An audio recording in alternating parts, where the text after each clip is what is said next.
Problem 2, it's a problem from the book 23.61, and we have two concentric conductors. One inner one is solid conductive cylinder, small one with radius A, and outside cylinder with radius B. It's empty cylinder, kind of pipe, let's say. And we have to find the and the inner one is positively charged with the given density of the positive charge lambda, and we have to find the electric potential in space inside the small one and outside the small one, but in the range smaller than radius of the outer one, and in the space with radius more than be the outside the pipe, let's say. And the very important piece of information is that we have to put a zero potential in the outer cylinder. This is very important because without this, this problem would be not solvable. I mean, this is very crucial. And in B, we need to show that the potential for the inner cylinder with respect to outer, the potential difference between these two extreme situations, VA and VB, is described as such an equation. In C, we have to prove that electric field can be described as this equation.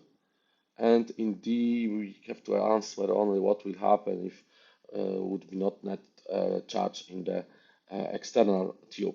In fact, it's kind of not very important that there is there charge or not. I will just spoil the answer for the D because we put V0 at the outer one, but somewhere here in the text there is written that it's also this negative equal negative charge per unit length on the outer cylinder.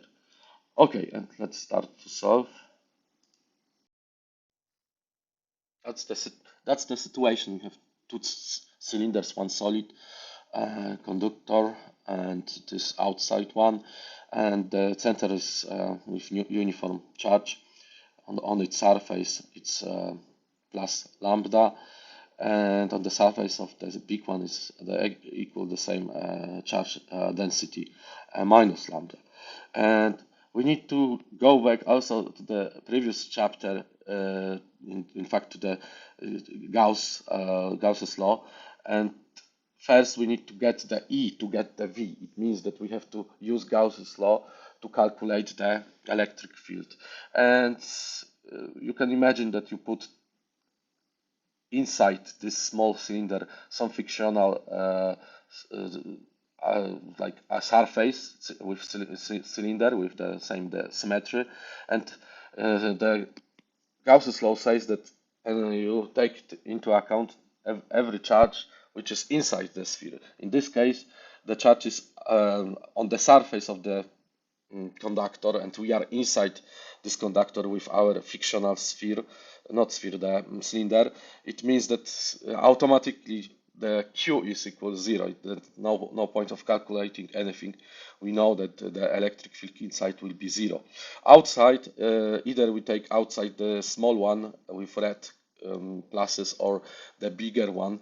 In both cases, you put cylinder with the same area, kind of equation for area, which depends on air only, and you end up with the equation that ER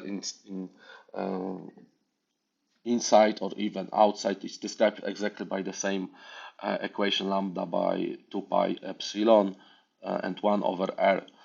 It means for r equal even a surface of the guy, and we can extend it up to the infinity almost. In fact, this is 1 over r, which in infinity will be 0. And very important fact, because there's like wall, yes? If this wall would be like they don't specify the thickness of this wall. We assume that it's infinitely small. It would be no gap, in fact. But if you deal with the finite thickness of the wall, you would have such a notch, because inside the material, inside the metal, electric field always equal 0, and this is the fact. And that's it. And we need to knowing how is described the electric potential. Knowing the electric field, how it's described, we have recipe for the calculation of electric potential in space inside the all regions of the cylinder. And there is a very important assumption that we have to state here, that our potential at the surface of the tube, large cylinder, is equal to 0, because for solving for such a geometry electric potential, we cannot make assumption like in other types of problems almost always, that in infinity electric potential equals 0. It means that the work done, energy for getting, we are taking the charge from the infinity to the point that we want to have the V. If you would like that, in this case, you would have instead of R0 infinity. What does it mean? That in infinity it would be also infinity, because this is dependency 1 over r. After integration you end up with logarithm, and the logarithm of infinity is infinity, which was put you in big trouble. Some kind of trick workaround is specifying that there is somewhere in the space region where it's just 0, and you can say that it's just in R0 is V0, and you don't need even specify where is it. You can have this parameter as a parameter R0, but here they ask us to clearly specify that H0 is B in B. It means that in our calculations in very end I will substitute instead of R0 B. This is like general in any R, not knowing where is R0, this is just parameter, but in this specific case they ask us to substitute, and the answer is that our dependency on R of electric field is described as such an equation in range of R above A and less than B. This is the range. Okay, and what happens in surface? In surface of the smaller one, we substitute as a RA, and we end up with B by A. This is the value of the electric potential. And what's about the regions not on the surface but below the surface of the small one, inside? Because it's conductive, it means that the potential is constant, the same as on surface. Everywhere inside the volume of the conductor, the potential is exactly the same. And this can be plotted like this, that reaching the A, we get maximum value of electric potential on the surface, and then when you go inside, that nothing changes if it comes to the value of electric potential.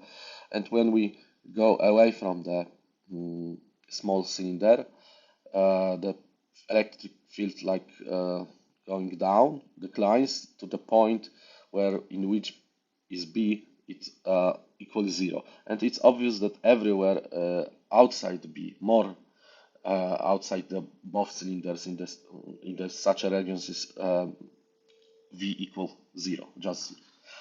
Okay, and in B part they ask us in the problem to calculate the potential difference between this 0 potential and maximum potential of the core inside conductor. And it's obvious that this is VA minus VB. VA is already here, and VB is 0. It means something minus 0 is just something. And this is this equation. VAB is equal lambda divided by 2 pi epsilon 0 times logarithm B by A. And in C, they ask us to calculate electric field. And by definition, electric field is related with the potential field by gradient. It's nabla sign. And gradient in cylindrical coordinate system It's just component along radial is just dv by dr times unit vector r. And in our case, what we need to do, we need to take the derivative of this guy. Let's first calculate the derivative dv/dr of this guy. It's compound function because we have like outer function logarithm and inner function 1 divided by r. First, let's take derivative of logarithm, which is 1 divided by x, and this is this 1 divided by b by r times the derivative of inner function b by r. It's minus 1 over r squared times b. And in fact, b cancels out, and r squared with r also cancels out. And we end up with the solution, which is e lambda 2 pi epsilon 0. Okay.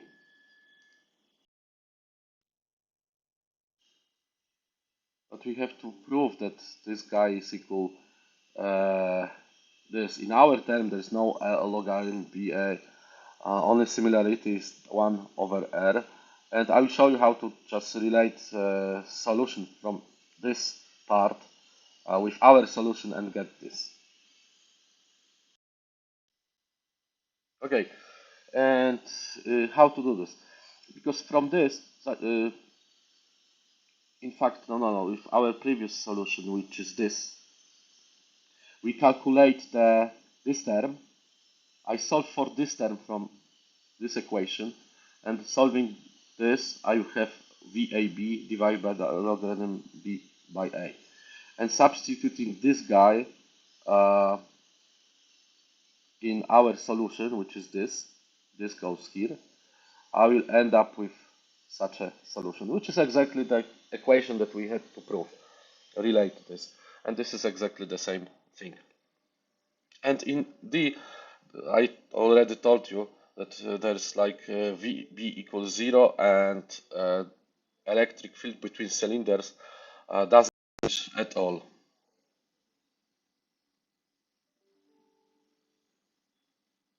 Okay, and that's it. This is what you have to answer.